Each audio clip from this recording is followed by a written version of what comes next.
Hi everyone, it's me, Mrs. Storyteller, and today I am going to be doing my first story.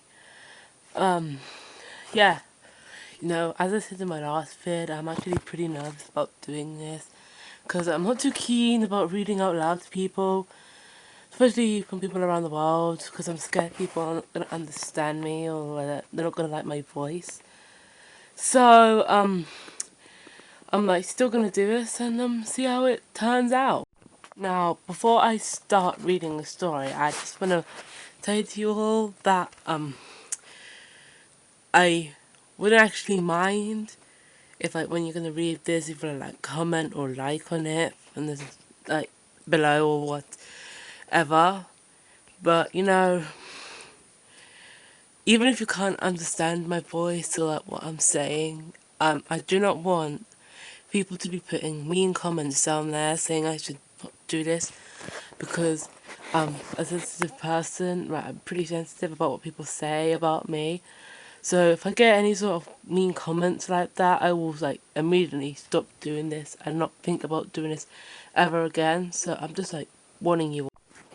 Oh, well, I don't think there's anything else for me to actually say right now, so I'm just gonna get on with the story. So let's see how it. Now, this story is it's a fan fiction, and it's based on Thor and Loki, which loads of people are fans of. And well, it's called Thor and Loki: The Life Story. It's on Wattpad, and yes, it is my story. I wrote it all myself. So it took ages for me to write this. It's not quite finished yet, but I thought maybe I should just start doing this by reading my own stories, because I'm more comfortable with it.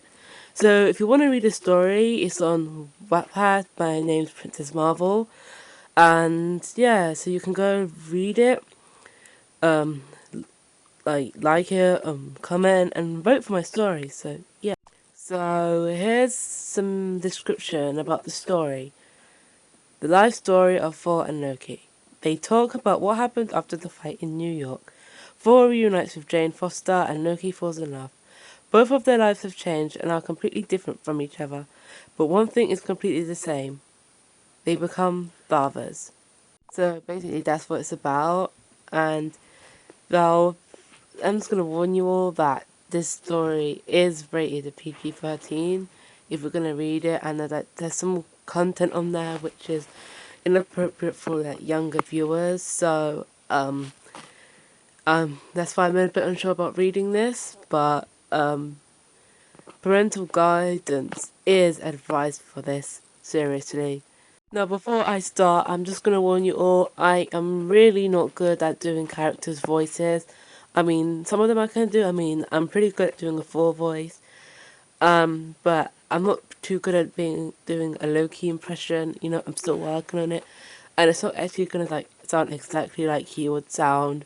So, the fans might be a bit disappointed about that, but I'm going to do my best. And for the female voices, oh, I'm not too good at doing those either, but I'll give it a go. So that's what I've got to say, really. So I'm gonna start now. So, chapter 1. Loki. I was defeated by mortals. That's why I hate mortals. I despise mortals. I discriminate mortals, and I wish all mortals dead. But I'll be the son of a devil if I say that. Although I may have acted evil and caused destruction to both Asgard and Midgard. I have been named the god of mischief, or because of the way I act. I am nothing like my half-brother Thor. I'm so jealous of my brother. He got all the credit by our father ever since we were young. I can't help the way I am. But because of all the events I have been through, I may have learnt to change. The reason I say that is because I met someone beautiful. So beautiful that I fell in love with them. It was a woman. Her name was Shisa. She is the product of Venus, the goddess of love. I have never fell in love in my entire life. I never believe in love. But ever since I saw her, it changed me. I was absolutely in love with her. I couldn't stop thinking about her. I've been dreaming about her. I have even carved her name on my mantle. I call her name every night on a full moon, just waiting to see her again. I have never seriously felt like this. Maybe she's put a spell on me, a lover spell. But why on me? Why did she choose me? Maybe she knew I was a sorcerer and thought I could help her with her curse. Yes, she has a curse. Every time, on a moonless night, she turns from that beautiful woman into a sinister goddess of darkness, causing terror and destruction. But the more angrier, the bigger and powerful she becomes. The only way to calm her down is by the sound of my voice and the touch of my soft palm on her left cheek. That's the only thing I'm good at, really. But that night, that one night, when I was so in love with her and she was in love with me, we both ended up lying nude on her soft bed of feathers and two pillows in a blanket made of soft animal skin. We wrapped our arms around each other and had a warm hug under the blanket. I enjoyed it. Then I felt her warm leg wrap around my thigh. I put my hand on her hips. She gently started kissing me on my neck as I did the same. She gently She started to breathe heavy with pleasure. I knew what she wanted. So I rolled myself right on top of her and felt her warm hands on my back. I put both of mine on her hips. She said in her sweet, soft voice, "Pleasure me, Loki." I answered, "Yes," and put my lips against hers. As they met, I felt our tongues meet and rub against each other. My tongue rubbing against hers. I'm not into French kissing, but it felt good. It also felt good, her wrapping her legs around my hip. I felt so calm and relaxed that I felt a wet feeling between both of our legs. She sighed with pleasure, as did I. My tongue licking her neck made her feel more with pleasure. "Loki," she said quietly and sweetly. She saw, I say, pushing her in harder. The wetness between our legs started to feel more and more wetter as I pushed in harder, but I liked it. I'm not going to say any more, but when we had finished making passionate love, we both filled with pleasure. We turned to face each other. I smiled at her. She smiled back. "I'm tired now, Loki. I'm falling asleep," she said, stroking my face. She turned away and went swiftly to sleep. I wasn't really that tired, so I stayed up for a bit. I looked up at the ceiling with a smile. Then my smile faded, and a thought went through my mind.